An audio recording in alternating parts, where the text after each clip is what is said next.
On se retrouve dans l'expo ici au musée de la cavalerie pour parler de ce magnifique portrait équestre du roi Louis XIV.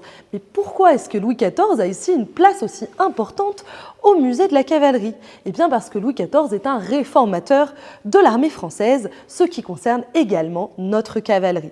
En effet, il va instaurer à l'initiative de son ministre Colbert les haras royaux, futurs haras nationaux, qui vont permettre à l'armée française de devenir autonome en matière de production de chevaux, puisqu'en effet, auparavant, on achetait nos montures à l'étranger. Le roi va tellement s'investir qu'il va même rédiger des règlements qui vont limiter la taille des chevaux pour les rendre plus opérationnels et répondre aux missions de l'armée française. Ici, vous le voyez donc à cheval sous la forme d'un portrait équestre qui est une façon assez fréquente de représenter les souverains puisqu'en effet le cheval est un attribut de la noblesse voire de la royauté et permettait de placer le roi dans une posture d'action, voire une posture de chef de guerre.